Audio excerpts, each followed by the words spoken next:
Welcome to the Growth Over Grades podcast, a show connecting you with thought leaders, pioneers, and change agents who are leading the charge to support schools and districts in making the shift towards competency-based education and to promote growth over grades. I'm Jordan Lewis, and on the show today, we hear from Region 2's Magnet Schools of America Teacher of the Year, Claire Romzek. Claire began her education career as a fifth grade teacher before transitioning to middle school at Leeds STEM Academy in Clark County, Nevada. Her dedication and innovative teaching methods have earned her recognition as the 2022 Magnet Schools of America Teacher of the Year for Region 2, and she was recently named STEM Advocate of the Year for Southern Nevada. Today, we'll dive into Claire's passion for project-based learning and proficiency-based grading, and discuss how her role as both an educator and a mother of three have shaped her vision for educational change. Claire's experience as the Magnet Coordinator at her school provides a unique perspective on implementing innovative teaching methods and assessment strategies. Now, to my conversation with Claire Romzek. Claire, so great to have you on today's show. Thanks so much for spending some time with us here today on the Growth Over Grades podcast. We got a lot of great questions. We're really excited to learn from you about competency-based education and portrait of a learner. But first and foremost, we have to start with the basics. Claire, how you doing? It's summertime for you. What's going on? It's good to have you on the show. Thanks for having me. I'm good. Just enjoying some relaxation. A little bit of relaxation time before the start of the next school year. And I'm really excited to dive into some of the things that you are working on. But before we do get to those exciting questions, Claire, for the listeners that are out there, can you just share with us a little bit about your background in education and the journey that you took to kind of get to where you are here today? Yeah. So I moved to Las Vegas, Nevada for teaching from Michigan, and started out as an elementary school teacher. Spent 12 years teaching fifth grade, and then moved to middle school when a middle school opened that was becoming Magnet, that was going to go proficiency-based grading and project-based learning. And that just, I fell in love with that vision and really wanted to be at that school. I then taught design and modeling to sixth graders, moved into computer science, and I'm now the Magnet Coordinator at that school. And we're definitely going to be circling in and double clicking on Magnet Coordinator and kind of what that means and looks like here. But first, grade 5, 12 years teaching grade 5. Now, Claire, some of the listeners might not know, I was a former grade 5 teacher before making the transition over here. And I loved it. What are some of the things that you loved most about teaching to that age range? I loved it too. I feel like they were just the top of their age bracket, right? And so they were eager and ready. Started out project-based learning. And my last few years there, I was an accelerated learning model teacher. So I had all the gifted and talented kids in one classroom with then high achieving students as well. And we were doing a lot of projects. I co-taught with the GATE teacher then. And so I just love that. And then when I was able to do that full time in a middle school, I was super excited. Every time I connect with somebody who's taught that age range, you just can kind of see the twinkle in their eyes. I feel like it's such an interesting age group. The students are learning content, not always how to be taught. And there is something special about that. But certainly it is an amazing age range to be working with. But kind of segueing here a little bit, Claire, you mentioned, your role now is as a Magnet Coordinator. For those that are listening who are not quite familiar, can you just help us understand what a Magnet Coordinator is and what a magnet school is? So a magnet school is kind of a school of choice. Way back when they got started in the 80s, it was more or less to bring diversity to a neighborhood that maybe didn't have any. And they usually have a theme. So ours is STEM.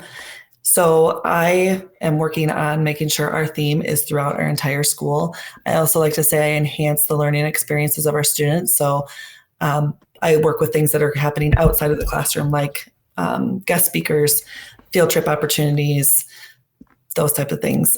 We also have a STEM tank that is our end of semester project every year. And so I'm behind the scenes of all of the things that go into that STEM tank organization.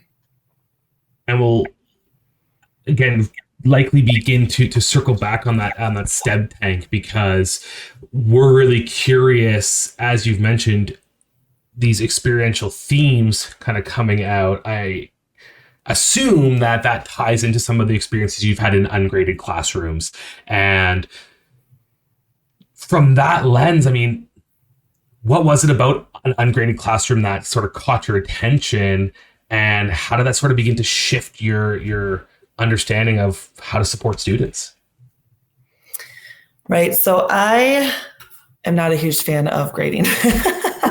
I feel like it kind of hinders kids. I feel like, well, let's go back. We started with proficiency-based grading at my school, and I loved it. I thought the idea of proficiency-based grading was perfect. And then it became, okay, kids are given the opportunity to retest, but then we were making them jump through hoops to get to that retesting. That didn't make sense to me. Why are we making it harder for students to come back and show us what they learned? I was actually doing reassessment before reassessment was a thing without realizing it. I would look at a grade book close to the end of the quarter or semester, and I'd look at kids' grades, and so they were borderline, or I thought, why are you a C when I think you're definitely higher than that? And I'd just look at what they had in their grade book, and then I print out a test and be like, hey, retake this. Could have been from the beginning of the semester, but I was like, let's see where you are now, right? And I think that's part of the job as a teacher, is to also help those students realize I'm ready for a reassessment, not it's all on them as a responsibility to come back and want that. So then I didn't enjoy the fact that we were making kids jump through hoops. My own child was at our school. And so I'm seeing the process he needed to go through. And so with COVID, especially, I couldn't see kids on the screen, right? They were never on their camera. I taught computer science, and there were some specific things that I knew if they knew this, they're learning what I want them to get out of it. So I had like a 15-point quiz that I was giving them periodically. And it was just for me, like, are they getting this, right? To watch their growth. And the first time I gave it, the kids were already, can I retake this? You haven't even taken it the first time. What are you doing? And that would be, they're asking all the time, is this for a grade? And I realized that the question, which was irritating for me, is this for a grade, wasn't that they weren't going to do it if it wasn't for a grade, which is what a lot of teachers perceive, right? Oh, they don't think this is important enough. If it's not for a grade, they're not going to do it. I realized in listening to them in their breakout rooms and things like that maybe they just got done being grounded because of a social studies grade or a math grade. And now suddenly I started my class with, hey, we're going to take a quick quiz. And they panicked because they weren't anticipating that. And they thought, oh no, how is this going to affect other aspects of my life? They weren't thinking about their learning, where I was specifically asking them to take this quiz so I could see where they were at in the content. And so it was during COVID time that my principal at the time sent an article about an ungraded process in a classroom. And I jokingly said, so can I pilot that? And I forgot about it. And we came back to school the next fall, and we were a couple weeks in, and then I was like, hey, I wonder if he was serious about that. And so I went to him and I said, can I really pilot this ungraded classroom? And he was like, absolutely. And so, of course, we had to, had to comply with the grade book. And so we needed to have a grade in the grade book, but we did a grade per quarter. Just there was one grade, and that always replaced at each the semester. It just always replaced that one grade instead of averaging. And what I found in that is some of the kids who maybe, had their hoods on, who weren't really doing work before, were starting to try things. And I noticed and really thought about, some kids would rather fail because they didn't do anything than to try and still fail. So by taking away that possibility of failure, they were trying new things. On the flip side, I had some students who were always done and had the A. And so then they were playing games, or they just didn't want to do anything extra. Taking away the end point of you already have an A, they were now expanding their learning. They were Right. trying new things. They were experimenting with the code, even though they already had the parts of it that they needed. They were like, what else can I do? Let me try this, And so I loved it. And, there's a few things to kind of unpack there, Claire, that I think really stands out about that story. First and foremost, you had a leader who took the risk to allow you to do this, but more importantly, then adapted to the compliance that you had to fulfill. And I think that's a really important stance. You said, I want to do this because it's what's right for my students. And you worked and were supported by a leader. So I think that's a really important call out for us just to make for the leaders listening here, is that you are going to have teachers who are forward thinking, who want to do these things, but they need the support of their leadership in the building to make that happen. But I think another thing that really kind of stood out that is worth double clicking on here, Claire, is you mentioned that in this process, it helped the students to better understand that they're ready for their reassessment. And I think that narrative shift is really critical for schools to call out. Now, when you were going through this process, was there a lot of modeling that you had to do for students to have that reflective ability? Or was it more, hey, they were presented with the opportunity and they just took the opportunity when presented? I pride myself on creating a coaching culture in my classroom. Did it with my fifth graders. We were one big team. Spent the first 2 weeks of fifth grade every year developing a team. We had team colors, team name, all of it. And so I brought that to middle school as well. And so when kids needed help, they asked their peers before me. Okay. I've been called out. We're told you can't be bothered. No, I'm asking them to communicate with their peers first, right? I'm there to help, but your peers are your best resource. And so I would listen to kids, and somebody who is just coached, I might hear another kid across the room say, oh, I need help with this. I'll be like, so-and-so, you were just coached. It's your turn to coach next, right? So just that, creating that, confidence in the other students who were just needing the help, realizing, oh, well, now I can help somebody else too. I'm not always the one who needs the help. Right. And so I just think that piece of it is important. We have a lot of group work in coding, actually. We worked with Raspberry Pis, and so you could only have one person as the driver on the keyboard, but everybody's looking at the screen, which we're projected on. We have screens at the end of each table so they can all see and communicate and, tell the driver what to do. And so sometimes I'd walk around and I'd think, oh, so-and-so, I don't think you're really involved, And so I would ask a question about the code, like what line of code does this? And I'd say, I want you to answer, nobody else. And then they would. And so it was just assessing on the spot going, oh, so someone who maybe doesn't look like they're, fully engaged really is and can do do the skill that they're learning. Right. And so I think a lot of formative assessment happens with that. Yeah. And you're shaping and sort of changing your role in that classroom from a dispenser of knowledge to a facilitator of collaboration, which I think is really critical as we begin to explore more competency-based pedagogy. But I'm curious, from your experience and now as the coordinator supporting other classrooms with these models, why do you see these ungrading practices being so critical in today's system? Because students need to know what they know. They want to know why what they're learning is important. They want to know, they don't want school to be done to them. They want to be engaged in school. My oldest son is my reason for a lot of this work. And, he has something he doesn't think is valuable, a worksheet, whatever. He's not going to do it. He's like, this is stupid. Where does this relate to anything that I'm going to do later on? Right. But if he can explain what he's doing, if he is actively engaged in something that he sees value in and relevancy in, then he's all in. And I think he's not alone. There's a lot of students who are doing that. I think we came from generations of compliance, and these kids aren't that way anymore. They want to know why are we doing this? They're not just going to say, yes, ma'am, yes, sir. They're more actively engaged and want to know how this is important. Well, I think it goes to show as well with the increase of technology and accessible information for our students as well, that is also changing how we're teaching and learning, right? If a student can Google the answer to the test question, is that the right question that we still need to be asking those students?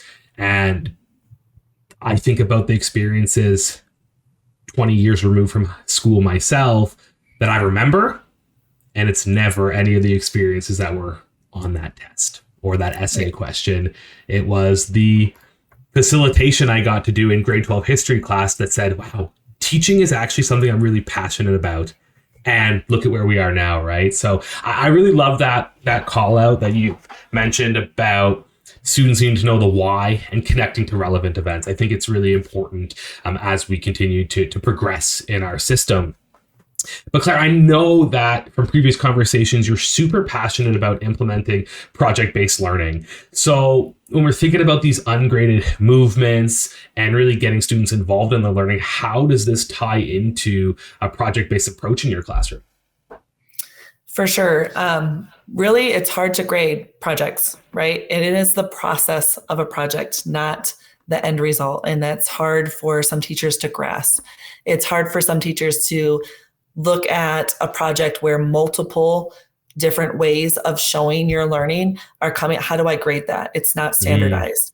And so we need to get away from everybody needs to take the same test. Sure, there are standards. There's information you're trying to get kids to know through this. But can you ask them questions? Can you have a conversation with them? I think it's about teachers being able to be confident in their classrooms and their skill level to know, what does an A student in US history look like? What do they need to know? What does a B student look like? Not how much work have they finished, not how many points have they earned, but what knowledge can they explain to me? And if they can understand and be experts in their own content without hiding behind a number, I think that's when everybody's going to be just in a magical spot. It's so true, because it is not easy. And oftentimes when we are thinking about project-based learning, it holds a lot of weight. It's a word that is really popular in blog posts, headlines across education these days. And it's often one of those buzzwords that isn't unpacked greatly. And people can get really buried in the trenches of what that actually means, especially when cross-curricular integration starts to come into play. How am I going to assess that? So it's a really important distinction. Now, from your experience working in those, was there anything that you did almost from a failure perspective, like failing forward, that helped you to gain some of that confidence in your teaching skill that you've mentioned? I think every time you facilitate a project, it's failing forward.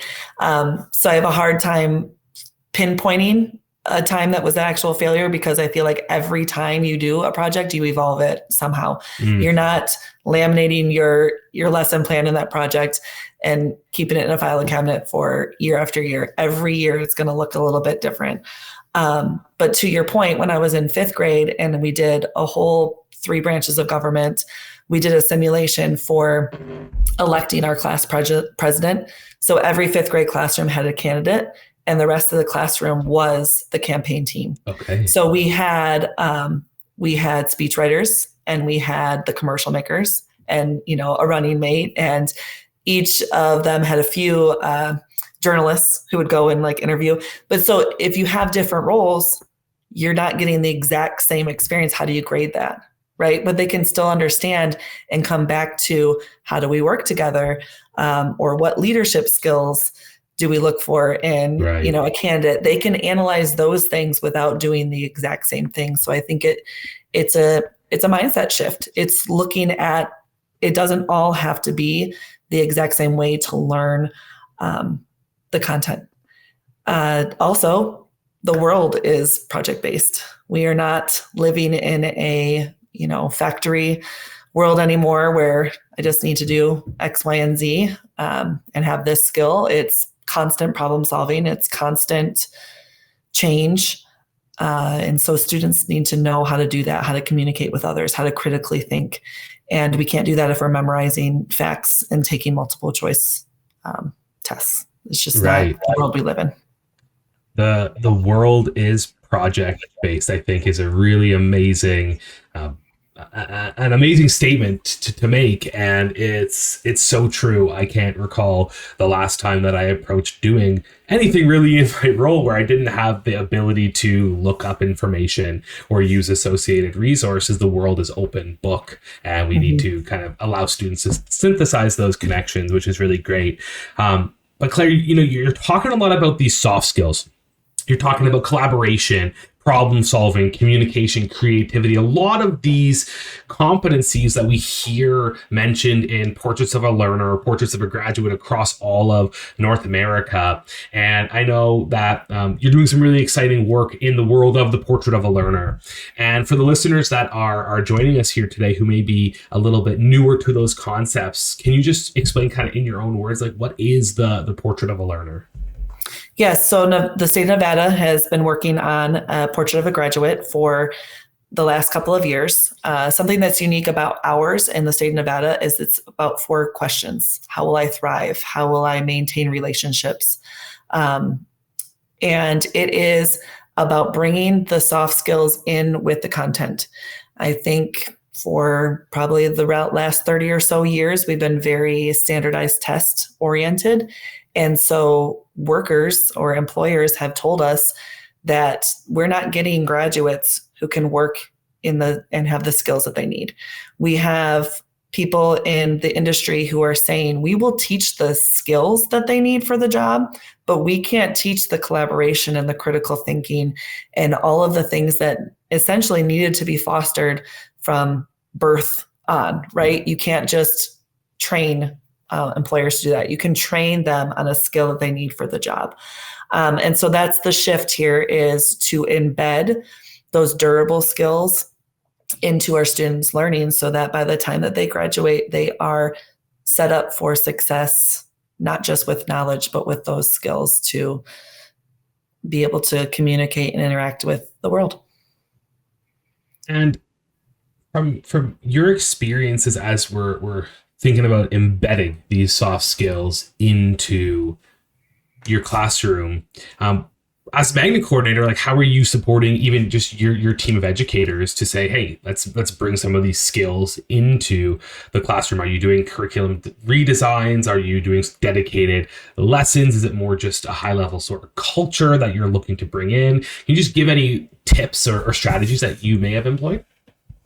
Yes. So first and foremost, our STEM tank, which was before the portrait ever existed, really aligns to it. It is something, and it's evolved. We've, had 6 years of it so far, and it's evolved every time. Our students collaborate and they critically think. They have a theme. Every semester it changes. It could be anything from inhabiting uninhabitable places and how can we get there to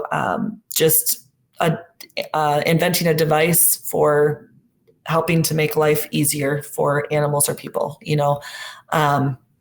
and so they get the theme at the beginning of the semester and they're grouped together. And before we really get them started on work, we get them team building and understanding each other. So we try to help with those interpersonal skills. And then they get started with going through the design process, and we give them time outside in their classrooms where they might not be with their group to do some individual work and then come together to collaborate on that. So I feel like we're helping to emulate what can happen out in the real world where you're not always, right there.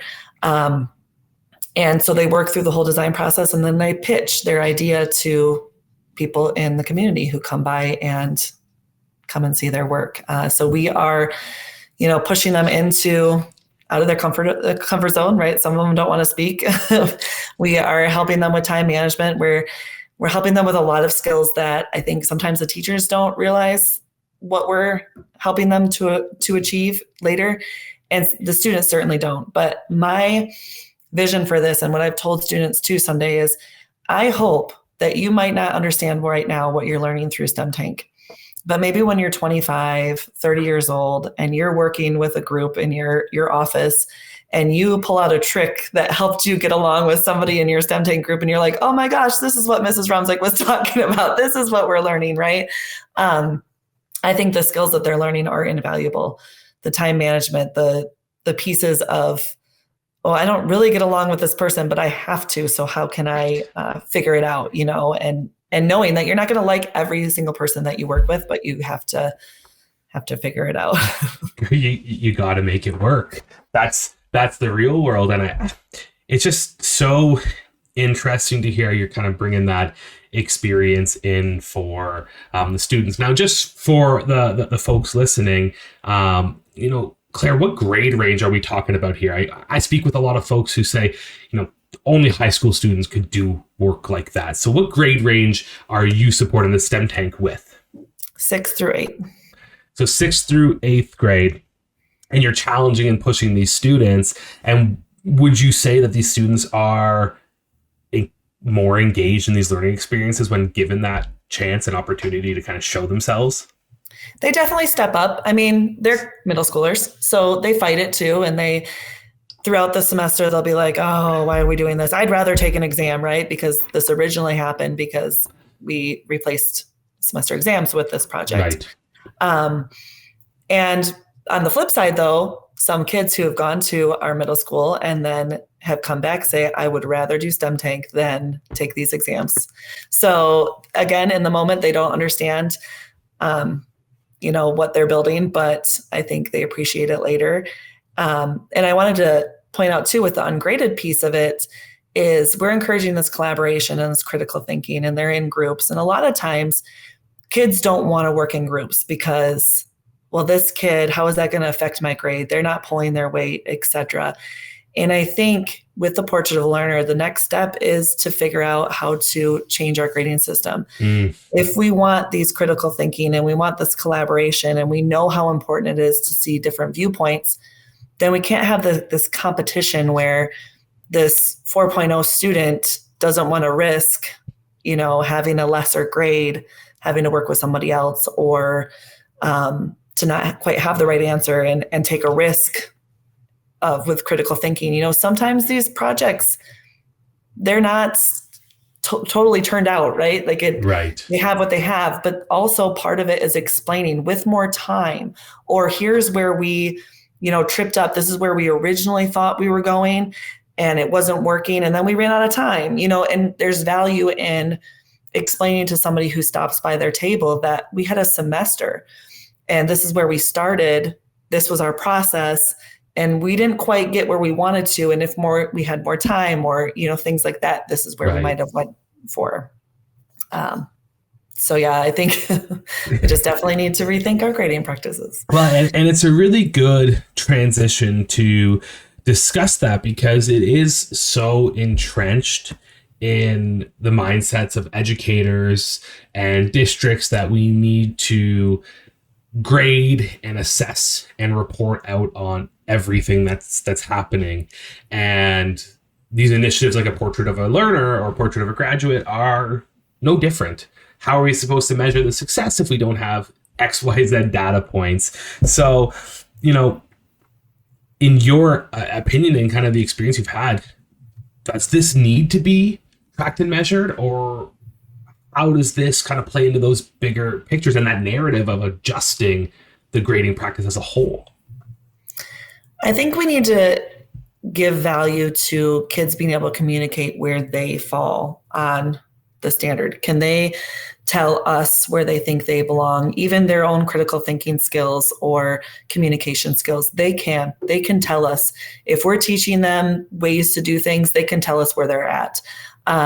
So I'm thinking more of like a portfolio based, something where they're showing that evidence. In our CTE classrooms, which is career and technical education, we do an untraditional tracking of learning. So we took away ungraded because it still had the word grading in it. And students they track their learning. In the robotics classroom, they have a goal at the beginning of the project. and obviously something that they're trying to achieve in the project. And at the end, they reflect on those goals. And sometimes their project isn't successful, but when they can communicate why and what they would have needed to change, again, there's still a hard deadline.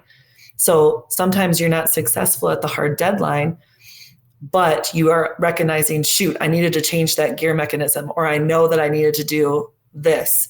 And if they can provide that and explain where they're at, that should be just as valuable as whether or not they've actually put the project together and it was working. Love the idea of simply adjusting the language of untraditional tracking of learning from ungrading, because that does hold a lot of weight. I'm curious, when that idea was presented to your teacher teams, what was their response to something as simple as, hey, we're just going to change the name? Well, actually, they were the ones who changed it. So I piloted the ungraded classroom, then brought it to my CTE team, who decided on the untracking or untraditional tracking of learning, because they were like, why are we still calling it graded? It's ungraded, sure, but we're still using that word. So it was them who did that. And then we have 3 different pathways: robotics, construction, and computer science. And so they've each done it just slightly different, but still kids reflect at the end of the quarter or any grading period, and the teacher and the student together decide what their grade will be. And when I was in the classroom, I gave them plenty of time to read. I would read their reflections probably a week and a half ahead. So I gave them a full week. If they didn't agree with what I put in, they could come to me and I'd say, I need more evidence for X, Y, and Z. I made sure, and it was a hard to shift my own vocabulary. But instead of, if you'd like to raise your grade, It was, if you'd like to show me that you're at a different level of proficiency, I'm going to need to see this evidence. And so it just comes back to allowing the students to show the evidence that they did the work. It's similar to how teachers are evaluated, right? We have a rubric, and our supervisors can come in and they can watch us teach, and they might not see something. And we can have the opportunity to say, no, I do that, and here's some evidence. And they take that evidence and they, rate us on that. And I think, why aren't we doing that same thing for students? Right. And putting the student directly in the center and give them the ownership of that learning journey, I think, is a really impactful takeaway towards all of this. And we talked about it a little bit ago, the idea of modeling some of these practices. And that story you just told, Claire, gives a really great example of now how supervisors and administrators can model this practice to the education team, and those teachers can then model it directly to their students. And that circles back up to, hey, that leadership has to take that risk to do those things. With this in mind, I'm really curious how this shift of competency-based education has supported your practice as an educator. What would you say are some of these, like, the major impacts that this has done to you and your pedagogy? It definitely makes the teacher more of a facilitator, being able to kind of feed after the students. What do they need?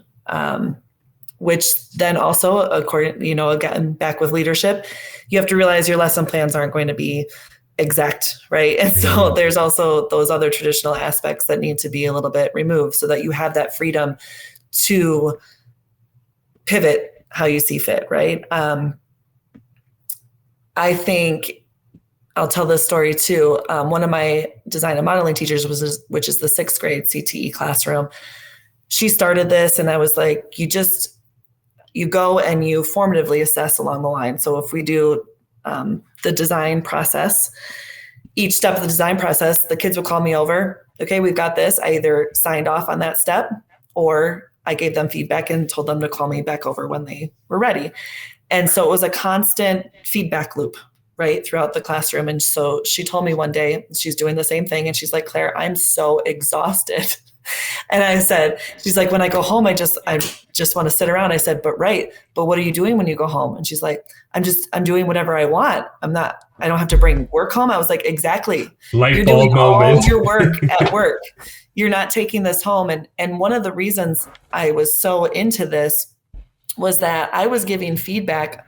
They define the problem, and they're already on design a solution, and I'm giving feedback on design or define the problem, right? I'm giving feedback on step 1 when they're on step 3. That's not timely, but right. I'm not a robot. I'm a mother of 3. I, have my own life too. And so by the time you got to something, it wasn't timely feedback. And so you needed that opportunity to be able to give feedback in the moment, right, and not have this grade associated with a certain, we do a design brief. So that certain structure that we had to grade. Instead, I just gave verbal feedback. I gave it to the whole group, and they worked again on the one document, and not everybody had to turn it in, right? So it's just a switch, and you have to trust that students are all working on it. When you made these shifts, I'm just wanting to understand kind of where you were at as a professional when you started changing that trust model of putting it on the student. Like, what was that experience like for you?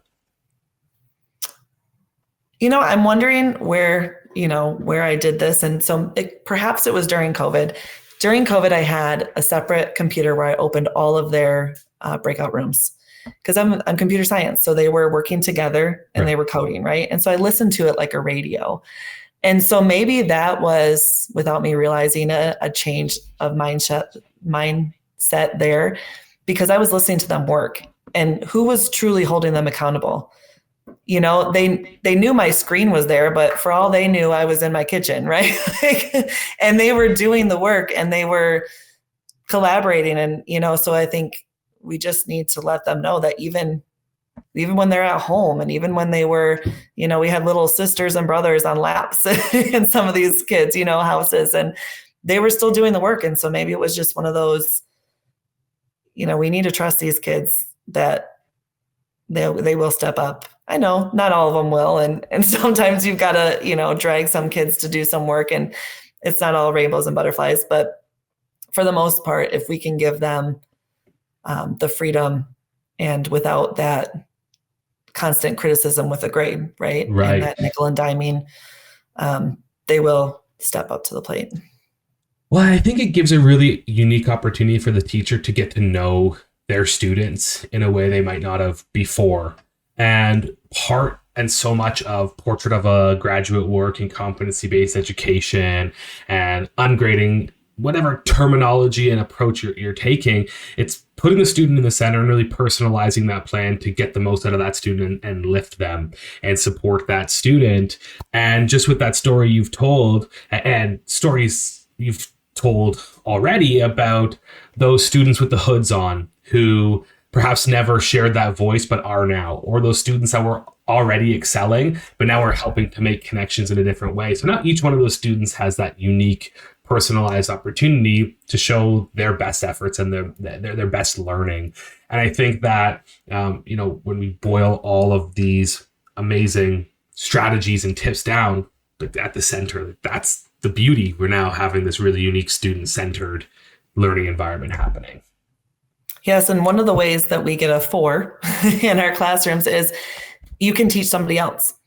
And so not always, sometimes I would have kids who would say, I'm still a 3 because I haven't taught anybody else. And I would write back and say, no, you are a 4 because you could teach someone else. Maybe you haven't had the opportunity, but I know you could explain it.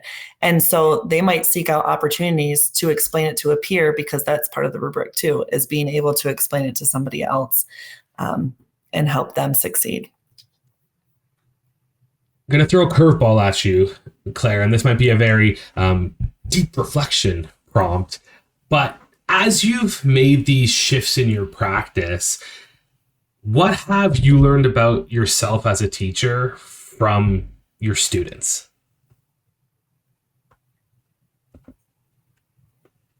Well, I will go backwards first and say I was a teacher who gave zeros. I was a teacher who said, it's just a placeholder. Don't worry about it. I'm just letting you know that it's missing. And so I'm putting a zero in there maybe to motivate you, and realizing how wrong I was on that. And so I've definitely shifted my practices over the years. I think it's helped me to see where maybe I was being hard on them and where maybe even being easy on them, right? Like finding a balance of appropriate push for them. And it's just helped me too, like you said, knowing your students. I used to try before parent-teacher conferences to like really, okay, let me think about this student, and try to memorize them. And now I can talk about different students, and and I know where they're at because I'm at their table every other day, or and I'm having personal conversations with them about their work, and they aren't just a name on a paper that I'm trying to remember. What did they write on their essay, or whatever. And so I hope it's made me a little more personable to my students. Well, I'm not in your classroom, but just hearing about a few of the projects and how you're supporting the students, I'm going to go and assume that, yes, you are definitely forging some really essential relationships with your students and giving them some unique experiences. I'm curious at this point, and would love to kind of hear from you some advice. We got teachers that are exploring the idea of embedding those soft skills into their classroom. We have leaders that are toying with the idea of rolling out a portrait of a graduate. Maybe they have rolled out a portrait of a graduate, but are stuck trying to get buy-in from different stakeholders. What advice would you have for anybody looking to make some of these shifts? My biggest advice is to own what you're trying to do. And so when you're getting pushback, even from leadership, have your reasons behind you, have your active plan that this is what I'm going to do.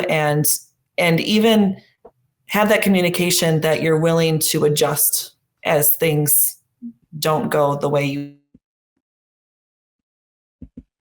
anticipated. Have clear communication for all stakeholders. That's super important. When I started my ungraded classroom, I let my students know that we were trying something new, that we were the only ones in the school doing this. We were not the only ones in the world. I told them there was a whole hashtag ungraded community on Twitter that I was learning from. And I let them know that they wouldn't be surprised, that they wouldn't come to the end of a grading period and have a D or an F. And I wrote that same letter to parents. I explained why we were doing this, how it was going to work, and that they would not be surprised. We talked earlier about communicating and using grades as communication, and we needed to report back and report a lot.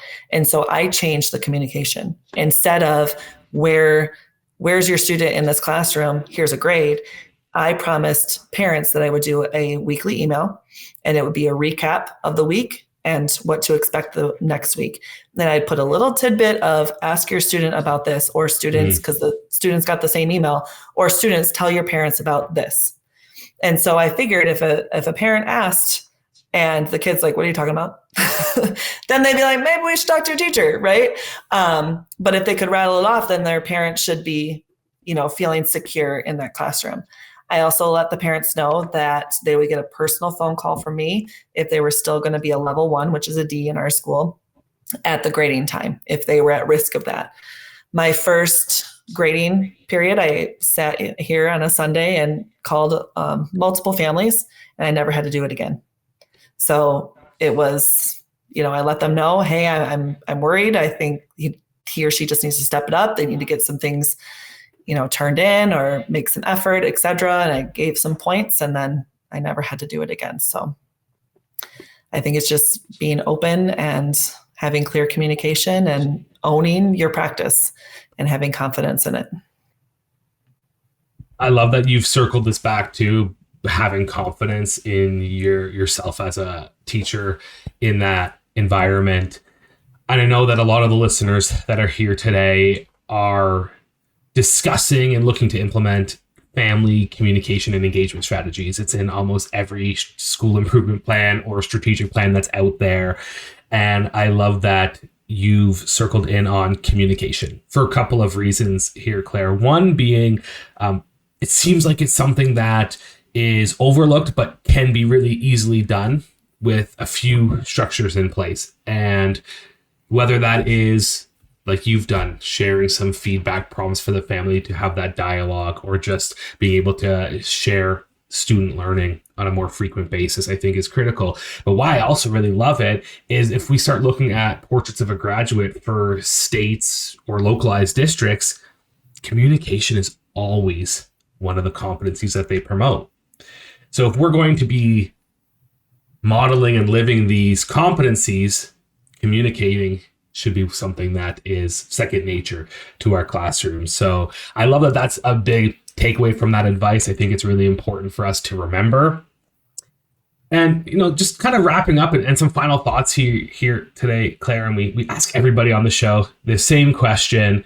Why do you see initiatives like Ungrading being the future of K-12 education and beyond?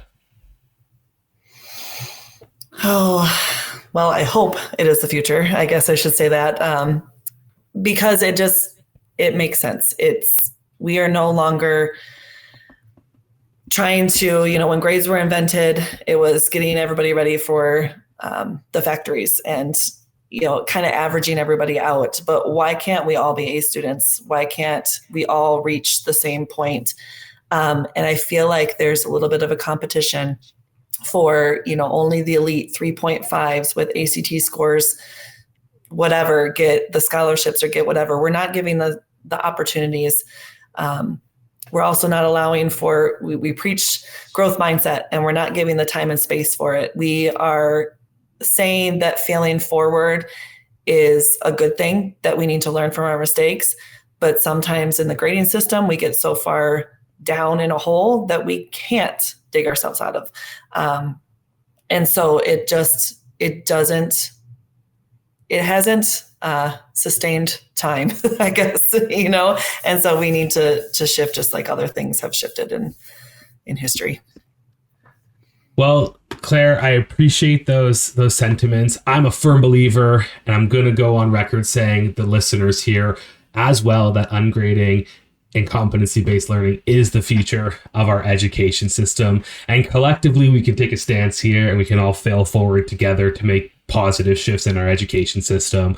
So with that said, Claire, thank you so much for joining us here on the show. It's been amazing getting to hear your stories. It's been amazing getting to hear your insights and your experiences. And we can't wait to continue to learn about the success that you're having in your schools and classroom. Well, thank you. And again, thank you for having me. That was Magnet Coordinator and 2022 Magnet Teacher of the Year, Claire Romzek. Hey, thanks so much for listening to the show. And please make sure to hit the follow button on your podcast app so you never miss an episode. I'm Jordan Lewis, and you've been listening to the Growth Over Grades podcast.